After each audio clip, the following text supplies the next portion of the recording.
Hi there, I'm Deb Crow, and I want to welcome you to Season 4 of Imperfect, the Heart-Centered Leadership Podcast. This is a podcast where we connect, learn, and laugh together with authentic and courageous leaders from all over the globe. You will learn from leaders you haven't even met yet. You will gain new tools to add to your leadership toolkit, because leadership belongs to all of us. It is not measured by stature or title. So please pull up a chair and listen in. This is the Imperfect Heart-Centered Leadership Podcast. Okay, I'm so excited. This is the beginning of Season 4, and my team has pushed me to do video, and I'm so excited because you get to meet my beautiful guest today, Patrick Crane. I'm going to tell you a little bit about him and this video thing, Patrick. It's new for me. So we're getting we have to grow. And the only way we grow is getting out of that comfort zone. So my foot is right out of that comfort zone today. So laughter, bloopers, everything's permitted on this show. Any kind of witty candor. So first of all, a huge shout out to Steve Cadigan, because he was on the show.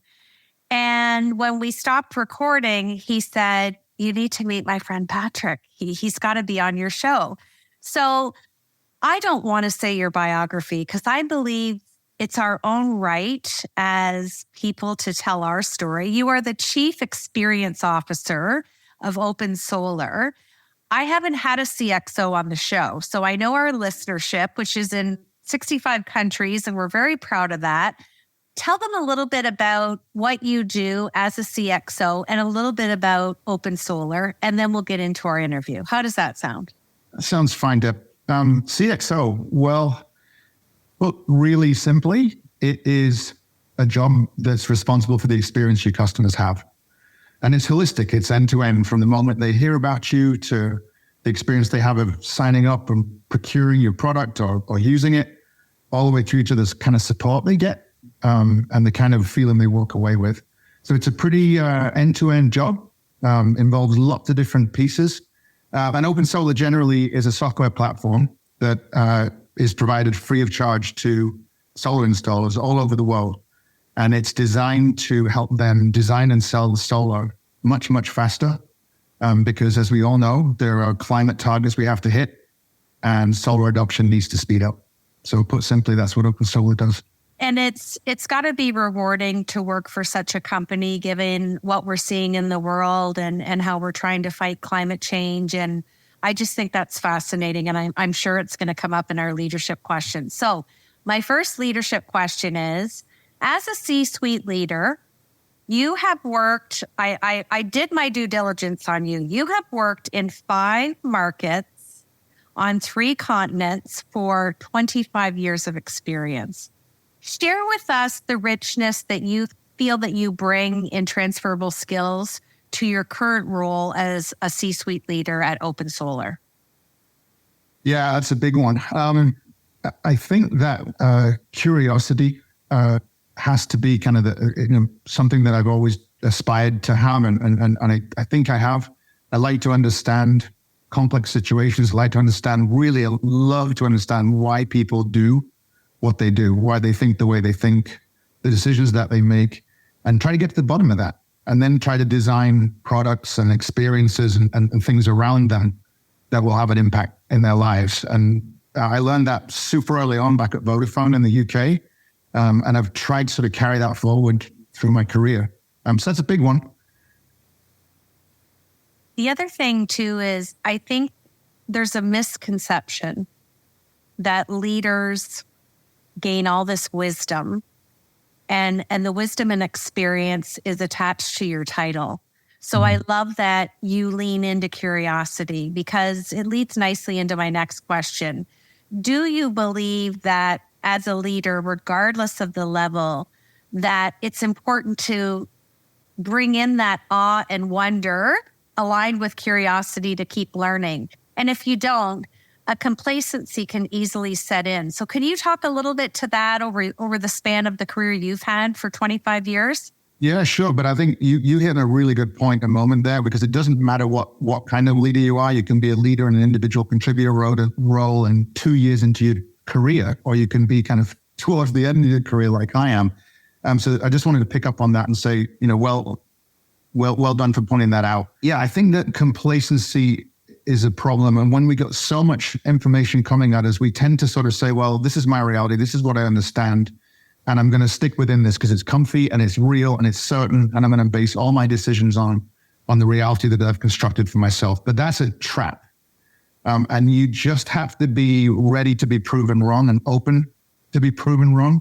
And that sort of demands curiosity. You have to be prepared to second guess every assumption that you've made. And you have to also be prepared to let really, really capable people in your teams second guess you, right? As CXO, I don't get to talk to solar professionals every day, but my team members talk to, 10, 15 a day. And I never assume anything. I can't, right? Because I'm just one layer removed from what's going on. I think that having that sort of curiosity and desire to know is mission critical. I think the other thing that I find fascinating is CEOs either get comfortable or super uncomfortable with saying, I don't know. And you just made such a great point. The whole premise of C-suite leaders is to surround themselves with a team that has the expertise in the areas that they don't and lead them, but still lean in with awe and wonder and curiosity. And I love the vulnerability of C-suites when they do say, I don't know. Let's find out together. Let's go do some research.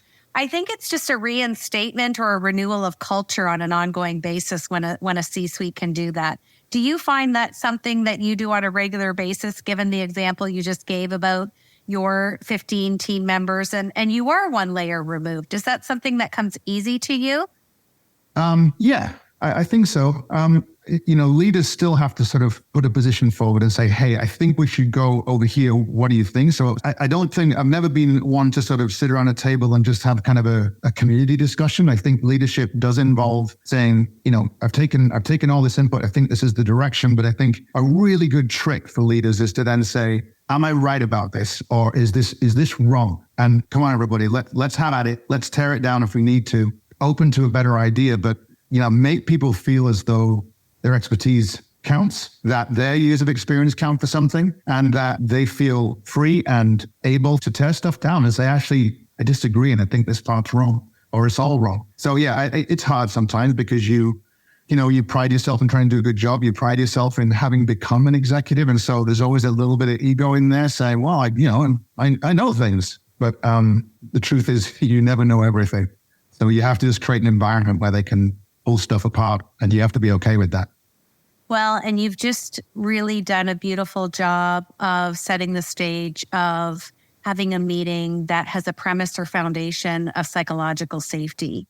Mm-hmm. And I think there's nothing better than a C-suite leader with humility that's like, okay, what's your opinion? What works? What doesn't work? But tell me why. And wanting that other vantage point, I think that's humility at its best. I love that. Okay. Yeah, Dad, I will say just to be fair, this is not something that I've always had, right? I've learned the hard way. I didn't used to do that. I used to sort of say, this is the direction. And I would feel sometimes I'd feel annoyed that people had different points of view. And I'd get frustrated with the extra time that it took to get everyone's perspective. And, it's not something I've always done well. I have regrets about not having done that earlier in my career, but I've just, like you said, learned over 25 years. This is the way to do it. And I think most C-suites can say that. It segues nice into my next question. My next question has been on the show since episode 1, Leader 1. What imperfections do you feel that Patrick brings to his heart-centered leadership? I have always struggled with kind of impatience. I think I can see the answer, and I just want everyone to get around. You get on board and let's go for it. And I'm always conscious of the watch ticking, the clock ticking, time going by.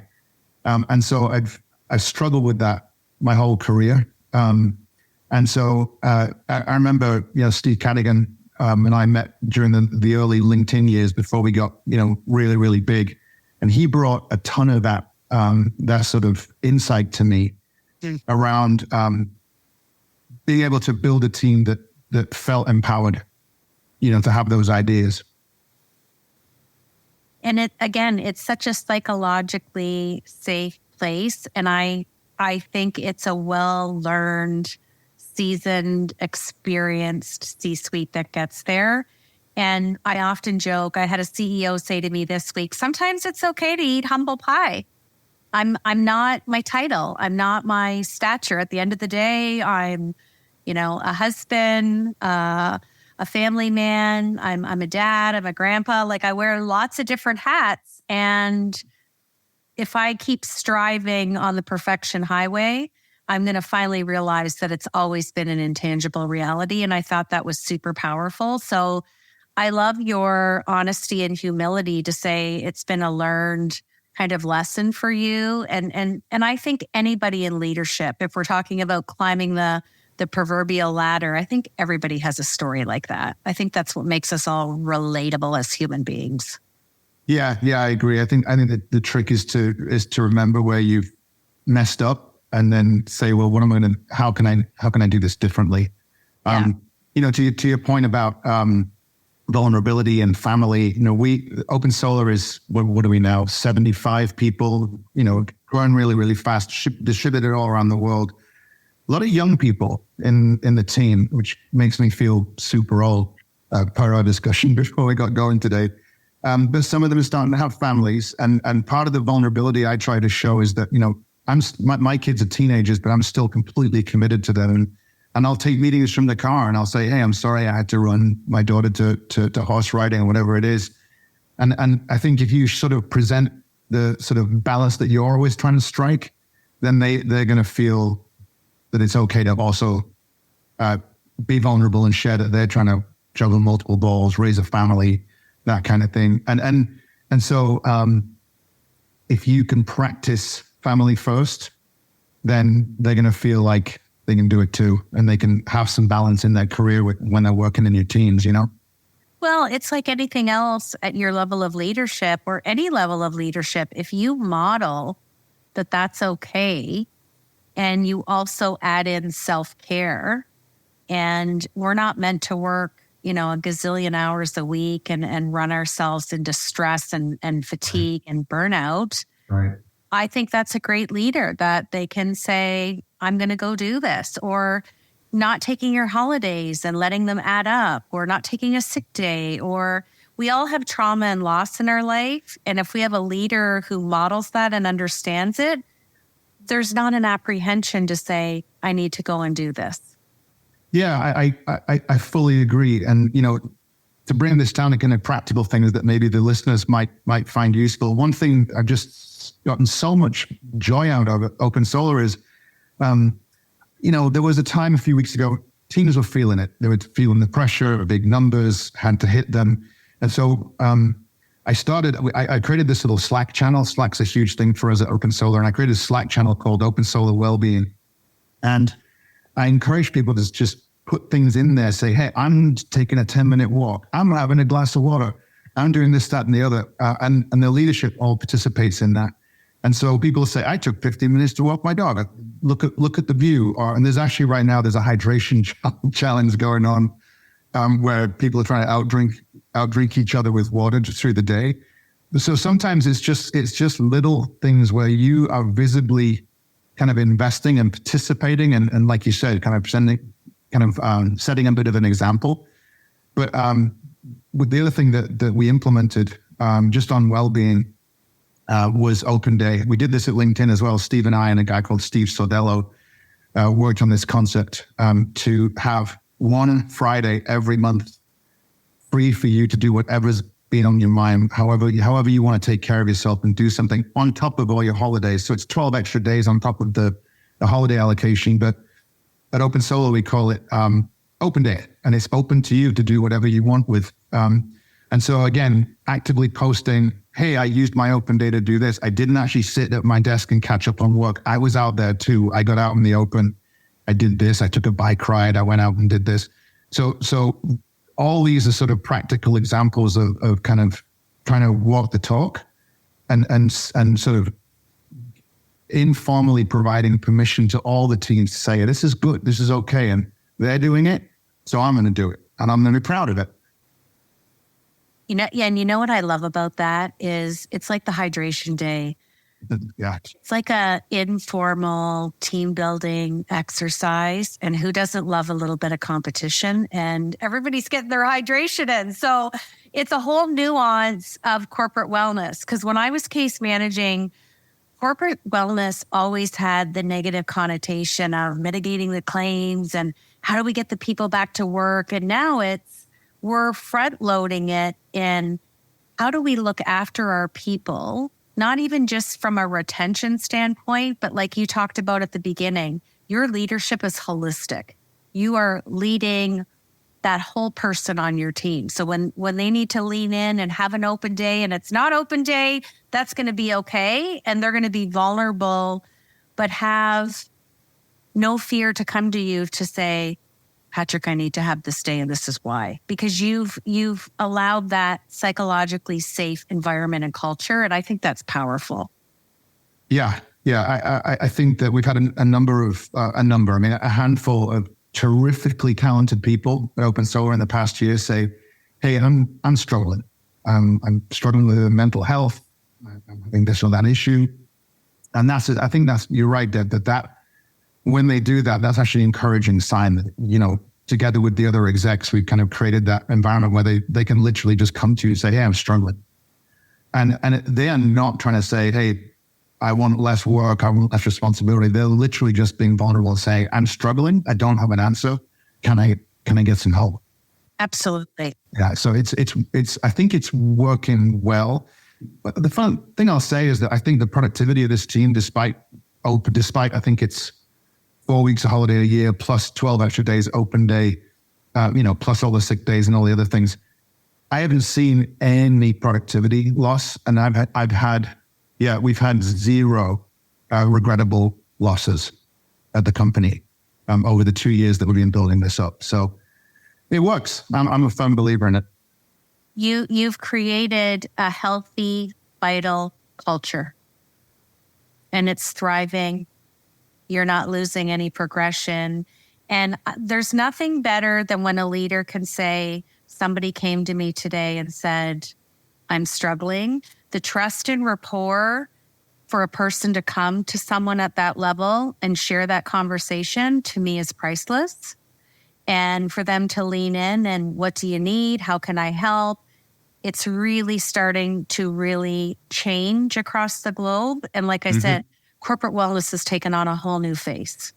Yeah, I think you're right. And just to give you an example, obviously not quoting names, but a really talented guy on the team was extra apprehensive about coming forward and sharing what he was going through because in a prior role, he had done that and got demoted as a result. So he was extra apprehensive, but he still came forward, and I can guarantee you his career is thriving now. Well, you know what? Sometimes it's just having the right leader at the helm, right? Hope so.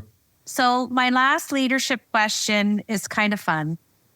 If I came back and asked the younger Patrick, let's say the 20, 25-year-old Patrick, if you were going to have a conversation with the younger version of Patrick today, what would you share in terms of lessons and experiences and maybe things that the younger version of Patrick worried about?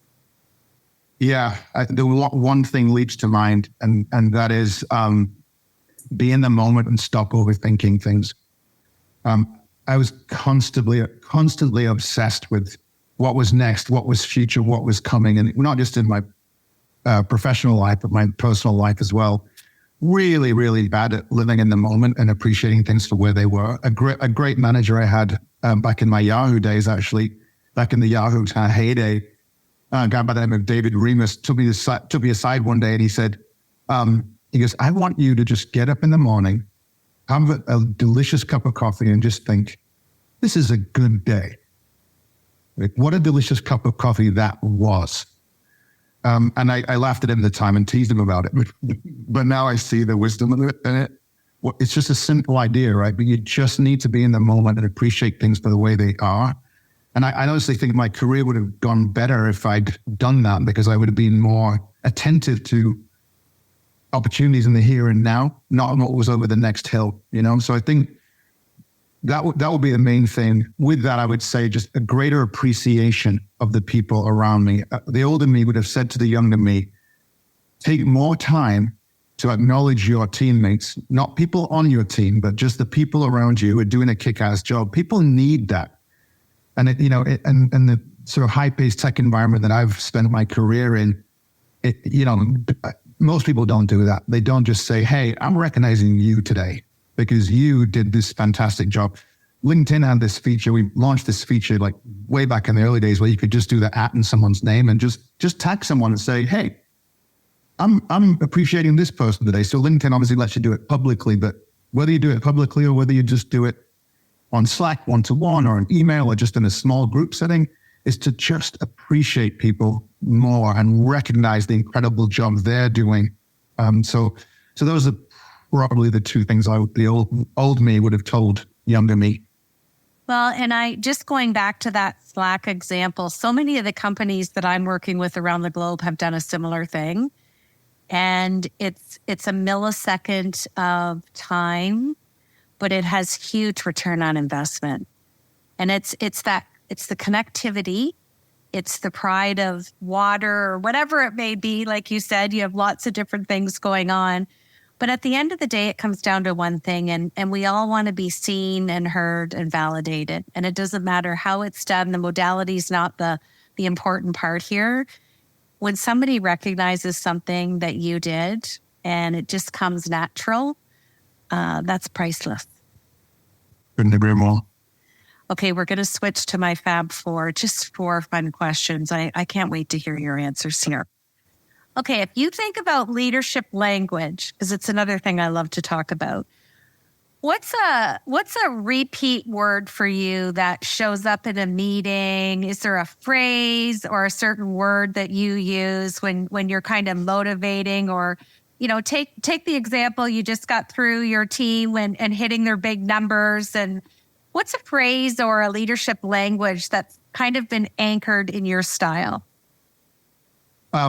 I think I use the word love a lot. I love the idea. I love you for saying that.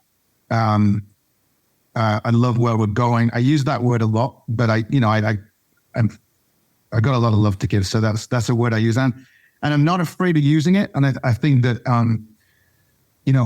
leaders shouldn't be afraid of using that word, because oftentimes if some like this morning, one of the team members in the UK just reacted so brilliantly to kind of a new focus that we've got, and has turned his focus like on a dime. And I just said, I love you for the work you're doing. I love how fast you pivoted and how you've refocused. And yeah, I think we shouldn't be afraid of using that word.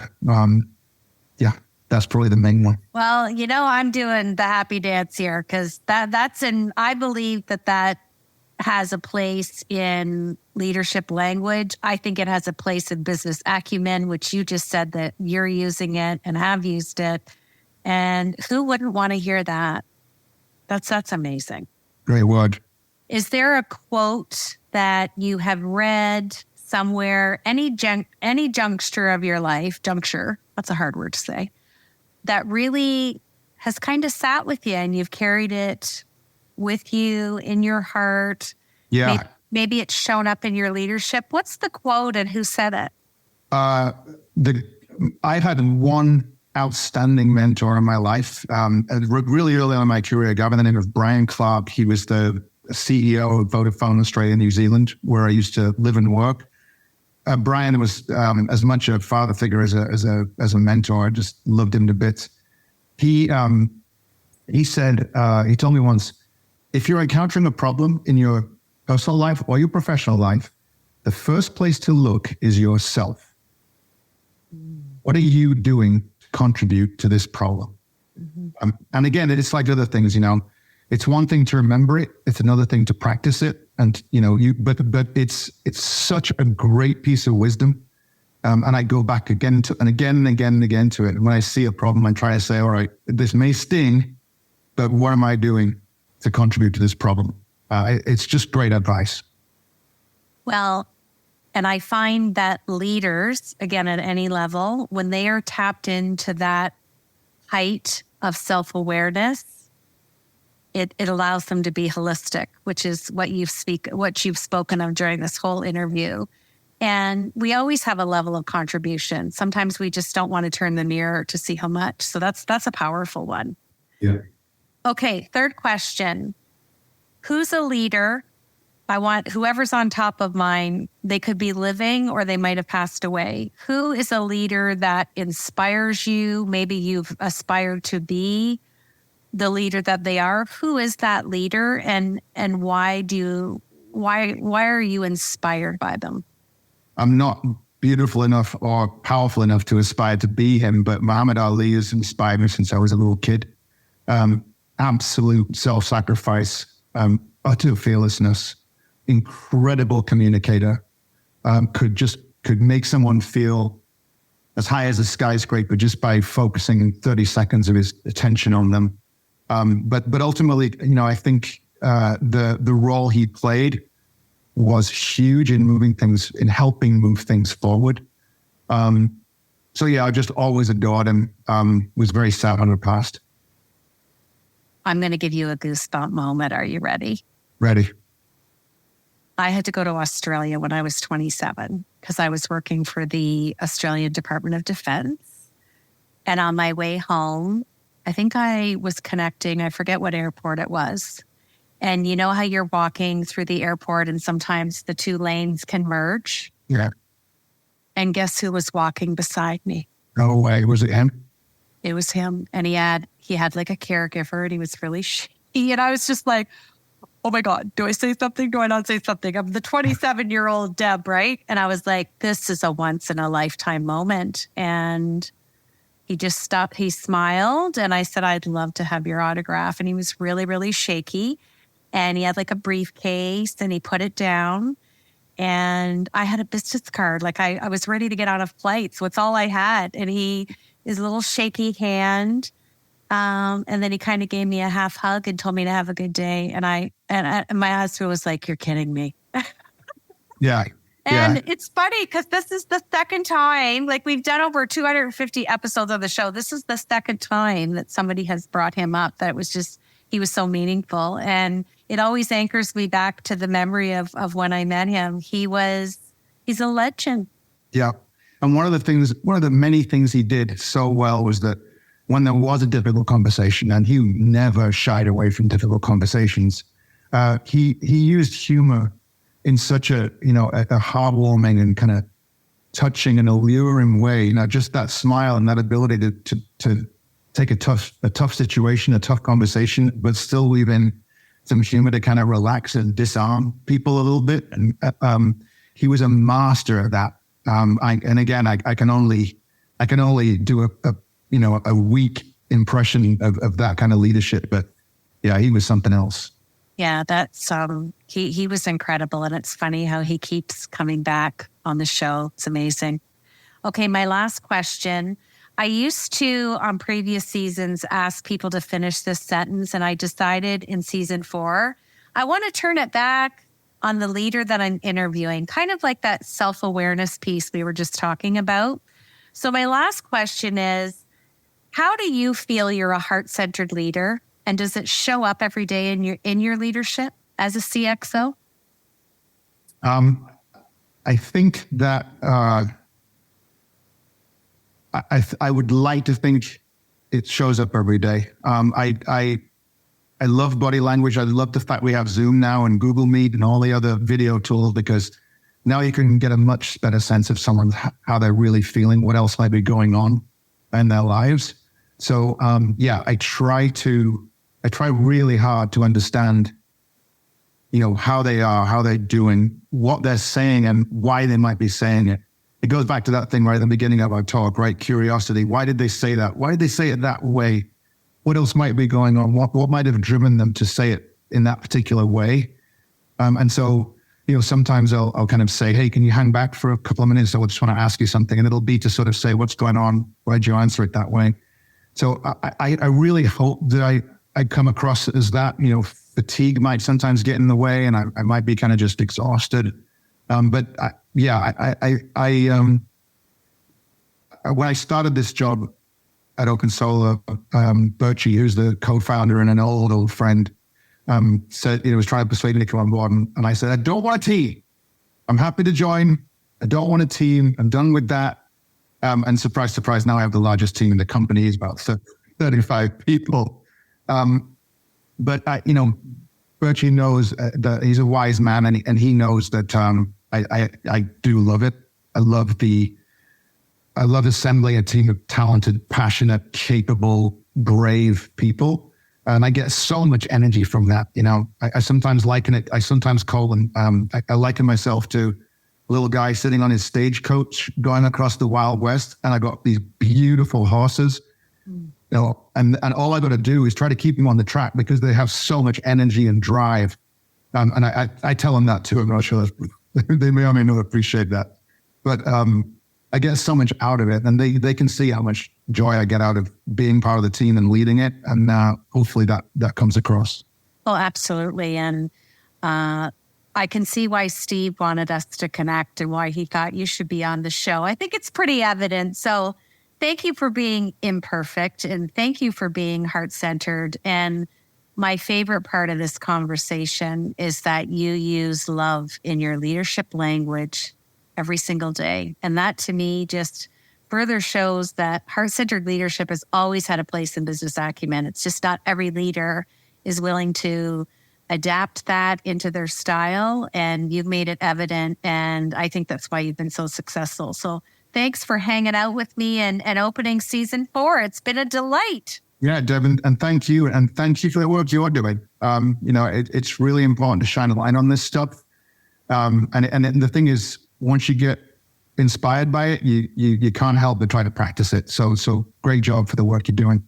Thank you so much. So we're going to put all of Patrick's details below in the podcast episode description. I hope you will go and check out OpenSolar. I think it's amazing what they're doing, especially with the climate change initiatives and doing the software for free.